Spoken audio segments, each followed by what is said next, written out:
नमस्कार दोस्तों, महाभांजा क्लास में आपका हार्दिक स्वागत है। सेकंड चैप्टर की सीरीज़ का ये सेकंड पार्ट है, जिसके अंदर हम बताएंगे जीरोस के बारे में। जीरोस क्या होता है, आप ग्राफिकली और न्यूमेरिकली कैसे निकाल सकते हैं। तो चलते हैं, लेट्स स्टार्ट। सबसे पहले आते हैं कि जीरोस के बारे में होता है, मतलब जीरोस है क्या। तो आपको मोटे मोटे हिसाब में बता देता हूँ। जीरोस का मतलब है वाई का कोऑर्डिनेट, मतलब वाई कोऑर्डिनेट कह सकते हैं आप, वाई की वैल्यू। तो y की वैल्यू कहाँ पर जीरो होगी, तो उसका एक ही आंसर है एक्स एक्सिस पे। ठीक है, एक्स एक्सिस पे y के ऑलवेज पॉइंट जीरो होते हैं। इसका एक और एग्जांपल मैं लेता हूँ। अगर आपने 9th क्लास में पढ़ा हो तो आपके पास एक px दिया होता है। मान लें यहाँ पे आपके पास कोई भी इक्वेशन दे रखी हो, ठीक है। यह आपके पास इक्वेशन दी जाएगी और आपको कुछ कहा जाएगा कि आप x की वैल्यू समथिंग समथिंग पुट करें तो आपका जो पी एक्स है वो जीरो हो जाए, मतलब जीरो होना चाहिए। आप x की ऐसी क्या वैल्यू पुट करें, आपको थोड़ा रिमेंबर हो तो वहाँ पर हम x की समथिंग वैल्यूज पुट करते थे। मान लो मैं k पुट कर देता हूँ और k पुट करने के बाद मुझे रिजल्ट मिलता था जीरो। और k यहाँ पर जो होता था वो एक रियल नंबर होता था। k क्या होता है, इज अ रियल नंबर, एक रियल नंबर होता था। तो आपने जब पढ़ा था तो इस पी एक्स यानी जो पॉलिनोमियल हमारा जो होता था उसको हम वाई लेट कर चलते थे, मतलब उसको एज अ ट्रीट करते थे वाई के थ्रू। तो मतलब मैं इसको अलग तरीके से कैसे लिख सकता हूँ, वाई इक्वल टू जीरो।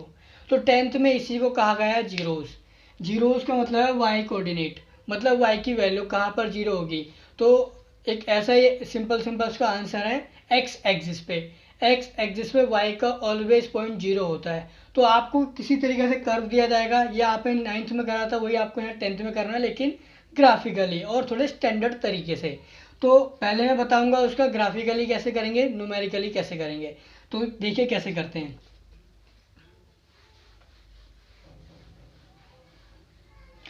अक्सर बोर्ड एग्जाम में आपसे 1 नंबर या 2 नंबर में पूछा जाएगा। HBSC में पूछा जाता है और CBSE दोनों में ही पूछा जाता है। आपको या तो ग्राफ दिया जाएगा, ग्राफ अगर आपको रिमेंबर है तो इसे हम एक्स एक्सिस कहते हैं और that is Y axis and Y dash X dash. ठीक है, तो आपको पता ही है, बताने की जरूरत नहीं है। तो आपको एक ग्राफ दिया जाएगा जिसके अंदर आपको कर्व दिया जाएगा। कर्व मान लेते हैं आपको कर्व दिया, ज़्यादातर जो कर्व होते हैं जो प्री डिफाइंड कर्व होते हैं, पैराबोला, हाइपरबोला, एलिप्स, या आप 11th में पढ़ोगे तो आपको और अच्छे से डीपली पढ़ाया जाएगा। तो आपको कुछ ऐसे नोन कर्व के बारे में बताया जाता है या फिर कोई अननोन कर्व होता है, कोई भी आप रैंडम ले सकते हो। मान लो मैंने एक कर्व लिया है, मेरे से इस कर्व की इक्वेशन नहीं दी हुई, सिर्फ ग्राफ दिया हुआ है और मेरे से ये पूछा जा रहा है कि इस ग्राफ मतलब इस कर्व पे, इस कर्व में जो हमारे जीरोस हैं वो कितने हैं, नंबर ऑफ जीरोस की संख्या पूछी जा रही है हमसे। तो मैं सिर्फ ये देखूंगा कि मुझे, मैंने अभी आपको क्या बताया, मैंने ये बताया कि जीरोस का मतलब है वाई कोऑर्डिनेट, मतलब वाई की वैल्यू जो कहाँ पर जीरो होगी, ऑलवेज एक्स एक्सिस पे। तो जो हमारा कर्व होगा एक्स एक्सिस को जितनी बार हिट करेगा, इंटरसेक्ट करेगा, एक बार हिट किया और चला गया, दैट्स वन टाइम, मतलब दोबारा हिट करता है मतलब इंटरसेक्ट करता है तो वो वन काउंट किया जाएगा। जैसे मान लो ये गया तो यहाँ पे इसे इंटरसेक्ट किया, तो हम यहाँ पे कह सकते हैं कि फर्स्ट जीरो यहाँ मिलेगा हमें, क्योंकि एक्स एक्स वाई का पॉइंट जीरो होगा। सेकंड यहाँ पे 8 हुआ, सेकंड यहाँ पे, तो मैं कहूँगा इस ग्राफ के अंदर 2 जीरोज हैं। इसी तरीके से आपसे और भी पूछा जा सकता है।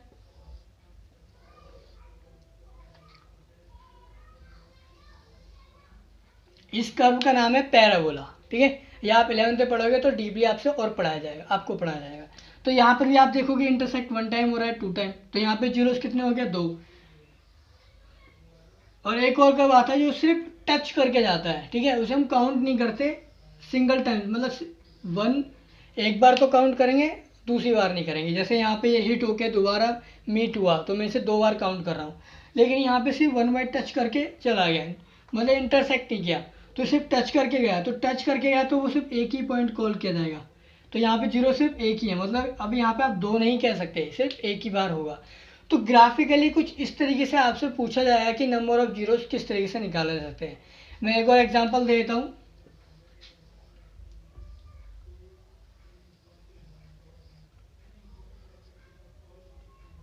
अब यहाँ पे देखिए 1 2 3 4 5 टाइम्स यहाँ पे इंटरसेक्ट हुआ, तो मतलब यहाँ जीरोस की संख्या कितनी हो गई, 5। तो ग्राफिकली आप इस तरीके से कर सकते हैं, न्यूमेरिकली किस तरीके से मैं आपको हल्की से हिंट दे देता हूँ उसमें, उसे हम नेक्स्ट वीडियो में करेंगे। नेक्स्ट वीडियो में आपको बताऊंगा न्यूमेरिकली किस तरीके से किया जाएगा। तो मैं हल्की सी हिंट दे देता हूँ पहले। जैसे आपको मान लो कोई कर्व दिया हुआ है, something x 2x 3x plus 6 something, कोई भी आपको कर्व दिया हुआ है जिसकी एक इक्वेशन दी हुई है। अब आपसे यहाँ पे 1 नंबर का क्वेश्चन पूछा जाएगा बोर्ड एग्जाम में कि इसके अंदर हाउ मेनी जीरोस कितने होंगे। तो जो नेक्स्ट वीडियो में बताऊंगा उसमें सॉल्व करने का तरीका, तो जीरोस कैसे निकाले जाएंगे वो तो बताऊंगा ही, लेकिन यहाँ पूछा जाएगा कि 1 नंबर में कितने जीरोस हैं इसके अंदर। तो जो नॉर्मली बच्चे होते हैं क्या कर लेते हैं, उस क्वेश्चन को सॉल्व करने लग जाते हैं, एक्स की वैल्यू फाइंड करने लग जाते हैं, तो वो बहुत लेंथी हो जाता है। 1 नंबर क्वेश्चन इतना लेंथी नहीं करना चाहिए। तो उसमें कैसे हैंडल करें, सिंपल, जो मैंने इंट्रोडक्शन में बताया, डिग्री जितनी होगी उतनी हमारे जीरोस होंगे। तो यहाँ पे हाईएस्ट डिग्री कितनी है, हाईएस्ट डिग्री का मतलब है मेरे वेरिएबल की सबसे हाईएस्ट पावर। तो यहाँ वेरिएबल x था, उसकी पावर हाईएस्ट 2 थी, यानी इसके अंदर कितने जीरोस होंगे, 2। तो 1 नंबर क्वेश्चन इस तरीके से पूछा जा सकता है। या आपको कोई simple random equation of line दे सकते हैं, समथिंग एल्स, तो आप यहाँ पे क्या होगे, नंबर ऑफ जीरोस 1। या फिर आप मान लो ax³ bx² plus c something else, तो यहाँ पे जीरोस की संख्या कितनी हो गई, 3। तो यहाँ मतलब ये है कि जितनी मेरी इक्वेशन की जितनी डिग्री होगी उसी को उतने ही जीरोस होंगे। और डिग्री का मतलब मैंने समझा दिया आपको, हाईएस्ट पावर ऑफ वेरिएबल, ठीक है, मेरे जो वेरिएबल है उसके अंदर कितने हैं। तो मैंने यहाँ बताया कि ग्राफिकली और आप कैसे निकाल सकते हैं, और न्यूमेरिकली हल्का सा बता दिया, 1 नंबर पूछा जाएगा। लेकिन अब जो आप बताना चाह रहा हूँ मैं, उसमें क्या होता है कि आपको न्यूमेरिकल सॉल्व करना है। मतलब आप जीरोस नहीं, एक्स की जो वैल्यू है जीरोस, तो आप एक्स की वैल्यू कहाँ कहाँ वेरी करेगी, मतलब एक्स की वैल्यू क्या पुट करेंगे कि आपको जीरो मिलेगा। तो वो पूरा सॉल्यूशन कैसे कर सकते हैं उसके बारे में बताया जाएगा। तो आने वाली नेक्स्ट वीडियो में बताऊंगा। Thanks for watching, thank you, धन्यवाद।